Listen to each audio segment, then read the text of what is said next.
धन्यवाद पिता। धन्यवाद परमेश्वर। Thank you Jesus. Worship you father, worship you Jesus, worship you Holi spirit. Hallelujah. धन्यवाद मेरे प्यारे भाइयों और मेरी प्यारे बहनों। मैं इतने टाइम एक टॉपिक चला रहा हूं, जैसे कि आप जानते हैं हमारे प्यारे प्रभु यीशु मसीह का स्वर्ग से पृथ्वी पर आने का उद्देश्य। इसके लगभग हमने 22 सरमन देखे हैं और पिछला सरमन हमने देखा है कि हमारे प्रिय प्रभु यीशु मसीह एक दयालु और विश्वास योग्य महायाजक बनने के लिए आए। ये पहले हमने पिछले वीडियो में देखा है और आज के वीडियो में हम देखने वाले हैं कि हमारे प्रिय प्रभु यीशु मसीह सच्ची नम्रता प्रदर्शित करने के लिए स्वर्ग से इस पृथ्वी पर आए। इस बात को आज हम जानकर लेने वाले हैं और ये लगभग 23वां सरमन है और इसके पूरे टोटल वीडियो आपको YouTube पर देखने के लिए मिल जाएंगे और मेरे इसी फेसबुक पेज पर भी आपको ये वीडियो देखने के लिए मिल जाएंगे। यदि भी आपने मेरे पिछले वीडियो नहीं देखे और आप देखना चाहते हैं तो YouTube पर भी आप देख सकते हैं। चैनल का नाम है गॉड्स लव मैसेज और इस फेसबुक पेज के ऊपर भी आप देख सकते हैं और प्रभु की बातें जानकर ले सकते हैं और अपनी आत्मिक मजबूती कर सकते हैं। तो चलिए बगैर देर करे मैं आज की बातों की तरफ चलता हूं और आज के विषय की तरफ। जैसे कि आपने एंटर किया, आपने देख भी लिया होगा, पढ़ भी लिया होगा कि हमारे प्रिय प्रभु यीशु मसीह सच्ची नम्रता को प्रदर्शित करने के लिए आए स्वर्ग से इस पृथ्वी के ऊपर। अगर यह वचन आपको पढ़ना है तो देखिए फिलिपियों की किताब अध्याय 2 और वचन 5 से लेकर 8 तक और मैं आपके लिए पढ़ने जा रहा हूं। देखिए यहां पर लिखा है कि जैसा मसीह यीशु का स्वभाव था वैसा ही तुम्हारा भी स्वभाव हो, जिसमें परमेश्वर के स्वरूप में होकर भी परमेश्वर के तुल्य होने को अपने वश में रखने की वस्तु न समझा, वरन अपने आप को ऐसा शून्य कर दिया और दास का रूप धारण किया और मनुष्य की समानता में हो गया और मनुष्य के रूप में प्रकट होकर आपने आपको दीन किया और यहां तक आज्ञाकारी रहा कि मृत्यु, हां क्रूस की मृत्यु भी सह ली। तो मेरे प्यारे भाइयों, इस वचन के मुताबिक आज हम बातें करेंगे और इसमें यह बात प्रकट होती है कि हमारे प्यारे प्रभु यीशु मसीह अपनी सच्ची नम्रता प्रदर्शित करने के लिए स्वर्ग से इस पृथ्वी पर आए। तो चलिए इस वचनों को हम अब जान कर लेते हैं और समझ कर लेते हैं कि जैसा मसीह यीशु का स्वभाव था वैसा ही तुम्हारा भी स्वभाव हो। इंग्लिश में हम पढ़ते हैं let this mind be in you which was also in Christ Jesus. यानी कि इसका अर्थ होता है कि, और इसको हिंदी में लिखा है और इसका इंग्लिश में हम जब पढ़ते हैं तो उसका अर्थ होता है वही मन जो तुम में भी रहे जो मसीह यीशु में था। वही मन जो तुम में भी रहे जो मसीह यीशु में या प्रभु यीशु मसीह में था।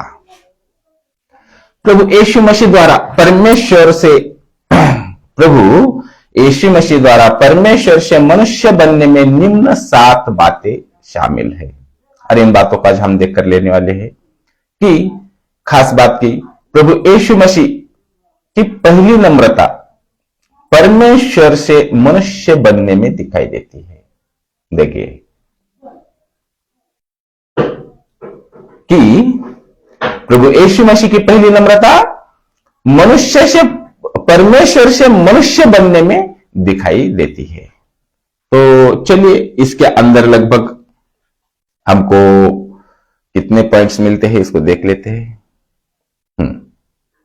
लगभग 3 पॉइंट्स है और इस बातों को हम जरा 3 पॉइंट्स को हम देखते हैं और आगे चलते हैं।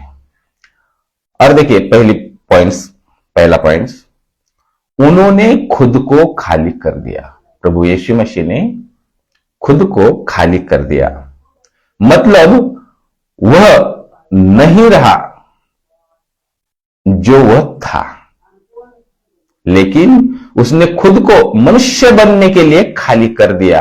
जब वह परमेश्वर था तब वह मनुष्य बन गया। खास बात, जब प्रभु यीशु मसीह परमेश्वर था तब मनुष्य बन गया, एक सेवक बन गया, जबकि वह सबका प्रभु था और आज भी है। अब दूसरा पॉइंट इसमें हमको क्या मिलता है कि उन्होंने दास का रूप धारण किया। प्रभु यीशु मसीह ने, यह एक दावे से कहीं अधिक है कि उन्होंने मानव स्वभाव ग्रहण किया। क्योंकि यह प्रकृति के निम्न स्थिति में है।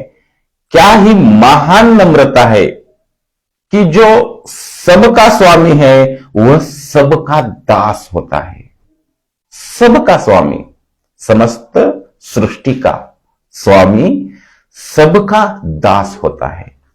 और तीसरा पॉइंट हमें यह मिलता है, मनुष्यों की समानता में हो गया हमारे प्यारे प्रभु यीशु मसीह। वह वास्तव में वो परमेश्वर थे जो देहधारी हुए। कौन थे हमारे प्रभु यीशु मसीह? वास्तव में परमेश्वर थे जो देहधारी हुए। और यह बात अगर आपको पढ़नी है तो यूहन्ना की किताब अध्याय 1 और वचन 14 आप पढ़िए, या मैं आपके लिए पढ़ देता हूं। देखिए, यूहन्ना की किताब अध्याय 14 और अध्याय 1 और वचन 14। देखिए, यहां पर लिखा है, मैं आपके लिए पढ़ रहा हूं। और वचन देहधारी हुआ और अनुग्रह और सच्चाई से परिपूर्ण होकर हमारे बीच डेरा किया, और हमने उसकी ऐसी महिमा देखी जैसे पिता के इकलौते की महिमा। तो क्या हम तीसरा पॉइंट क्या देख रहे हैं कि वास्तव में वह परमेश्वर थे जो देहधारी हुए। यूहन्ना की किताब अध्याय 1 और वचन 14 के अध्याय 1 और वचन 14 के मुताबिक, जिसे पापी शरीर की समानता में बनाया गया था। अगर पापी स्वरूप के समानता में बनाया गया था तो रोमियो की किताब अध्याय 8 और वचन 3 आप पढ़ सकते हैं। मैं आपके लिए पढ़ देता हूं। देखिए, यहां पर लिखा है, क्योंकि जो काम व्यवस्था शरीर के कारण दुर्बल होकर न कर सकी, उसको परमेश्वर ने किया, अर्थात अपने ही पुत्र को पापमय शरीर की समानता में और पाप बलि होने के लिए भेजकर शरीर में पाप पर दंड की आज्ञा दी। देखिए मेरे प्यारे भाइयों, मेरी प्यारे बहनों, ये तीसरा पॉइंट हमने देख लिया है कि परमेश्वर खुद जो देहधारी हुए यूहन्ना 1:14 के मुताबिक, और पापी शरीर की समानता में बन भी गए रोमियो 8:3 के मुताबिक। अब यहां पर खास बात हमको जानने के लिए यह मिलती है कि प्रभु यीशु मसीह की दूसरी नम्रता उनकी मृत्यु तक आज्ञाकारी होने में प्रकट होती है। देखिए, मृत्यु तक आज्ञाकारी होने में प्रकट होती है उनकी दूसरी नम्रता। तो चलिए इसको भी हम देख लेते हैं, इसको भी हम जान लेते हैं, और इसके अंदर भी लगभग कुछ पॉइंट्स है, हम इसको देख लेते हैं कि यह दूसरी नम्रता उनकी मृत्यु के प्रति आज्ञाकारिता में शामिल है। उसने अपने आप को दीन किया। वचन में हम पढ़ते हैं, उसने, प्रभु यीशु मसीह ने अपने आप को दीन किया और मृत्यु तक आज्ञाकारी रहा, यहां तक कि क्रूस की मृत्यु भी सह ली। खास बात यह उस क्षेत्र में उसके व्यक्तिपरक स्वभाव को चिन्हित करता है, जिससे उसने अपने पद के सभी सदस्यों के साथ स्वयं को एक सेवक के रूप में रखा। प्रभु यीशु मसीह ने, चाहे तो आप मत्ती की किताब अध्याय 20 और वचन 28 पढ़ सकते हैं, और नौकर का रूप और सेवक का आज्ञाकारिता बना। तो देखिए, इसमें एक और खास बात मिलती है, उसको भी हम देख लेते हैं कि उसकी नम्रता ने आज्ञाकारिता का रूप ले लिया। प्रभु यीशु मसीह की नम्रता ने आज्ञाकारिता का रूप ले लिया। तो इसमें भी दो बातें हमें देखने मिलती है। पहली बात, वह स्वयं के लिए स्वाभाविक दायित्वों के लिए आवश्यक आज्ञाकारिता नहीं थी, बल्कि केवल उस वाचा के आधार पर दूसरों के लिए किया गया था। वचन से रखूंगा मैं, जिसमें उसने परमेश्वर के सेवक के रूप में कार्य किया था। देखिए, यशायाह की किताब अध्याय 42 और वचन 1, और मैं आपके लिए पढ़ भी देता हूं। देखिए, यशायाह 42 मैं निकाल लेता हूं। 42 और 1 मिनट, यशायाह 42 और वचन 1 देख लिए। मैं पढ़ लेता हूं, देख लीजिए। यहां पर लिखा है कि मेरे दास को देखो, जिसे मैं संभाले हूं, मेरे चुने हुए को, जिससे मेरा जी प्रसन्न है। मैंने उस पर अपना आत्मा रखा है, वह जाति जाति के लिए न्याय प्रकट करेगा। देखिए, तो किसके लिए था ये? इस बात को हम यशायाह की किताब अध्याय 42 वचन 1 से अभी हमने पढ़ लिया और समझ कर भी ले लिया।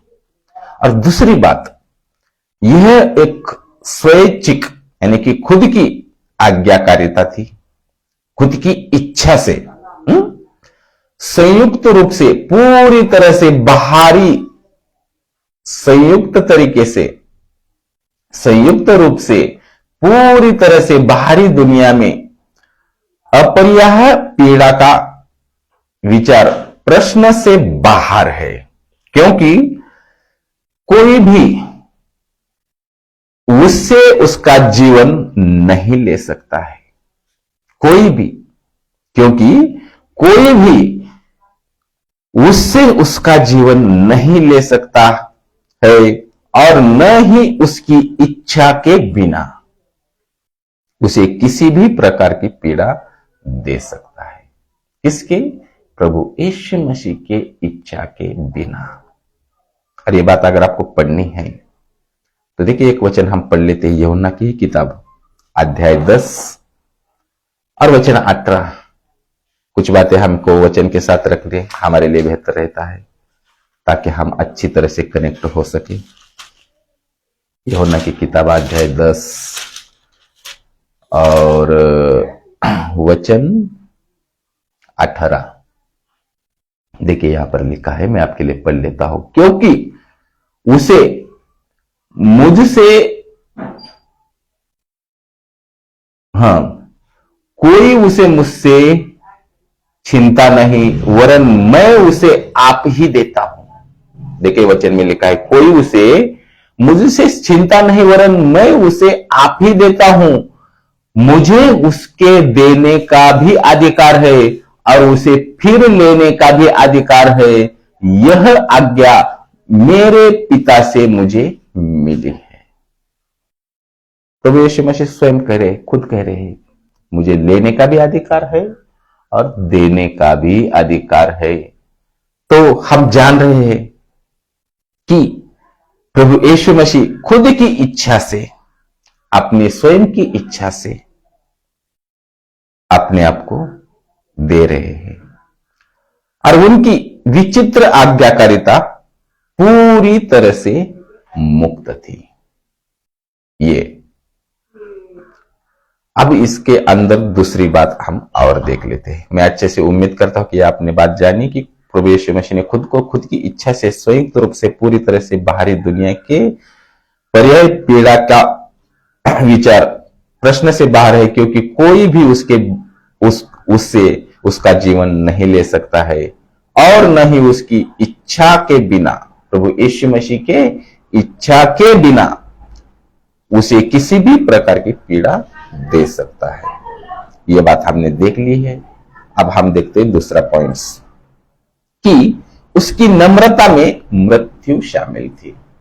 हमारे प्रभु यीशु मसीह की नम्रता में मृत्यु शामिल थी, और देखते हैं हम इसको भी कि वह मृत्यु तक आज्ञाकारी बना।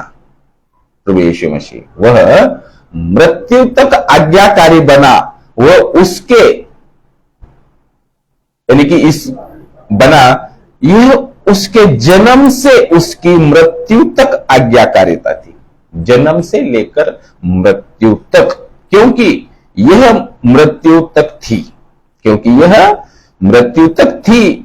उसकी आज्ञाकारिता उसकी मृत्यु में थी, मृत्यु में भी थी, जो उसके जीवन में भी थी, और वह दोनों रूप में समान रूप से था। चलिए आगे और एक पॉइंट देखते हैं। प्रवचन में हम पढ़ते भी है कि उसकी नम्रता में एक शर्मनाक मृत्यु शामिल थी। उसकी नम्रता में, हमारे प्रभु यीशु मसीह की नम्रता में एक शर्मनाक मृत्यु शामिल थी। अब यहां तक कि क्रूस की मृत्यु भी उन्होंने सह ली, और यह दुष्टों और दासों के लिए आरक्षित मौत थी। किसके लिए? दुष्टों के लिए और दासों के लिए आरक्षित, रिजर्वेशन था। दर्द, शर्म और अभिशाप था, तो भी उसने लज्जा को तुच्छ जानकर क्रूस को सहा, हमारे प्यारे प्रभु यीशु मसीह ने। और ये कहां लिखी है बात, आप पढ़िए चाहे तो, इब्रानियों की किताब अध्याय 12, और मैं आपके लिए पढ़ भी लेता हूं। इब्रानियों अध्याय 12 और वचन 2, देखिए यहां पर लिखा है, मैं आपके लिए पढ़ लेता हूं। कोई और विश्वास के कर्ता और सिद्ध करने वाले यीशु की ओर ताकते रहे, जिसने उस आनंद के लिए जो उसके आगे धरा था, लज्जा की कुछ चिंता न करके क्रूस का दुख सहा और परमेश्वर के सिंहासन की दाहिनी ओर जा बैठा। तो क्या हम जान रहे हैं कि प्रभु यीशु मसीह ने, जो कि ये मौत किसे मिलने थी, आपको और हमें, लेकिन इसको हमारे प्रभु यीशु मसीह ने सहा है। और हम जान रहे हैं कि यह दुष्टों और दासों के लिए आरक्षित मौत थी, और दर्द, शर्म और अभिशाप था, तो भी उसने लज्जा को तुच्छ जानकर क्रूस को सह लिया, इब्रानियों 12:2 के मुताबिक।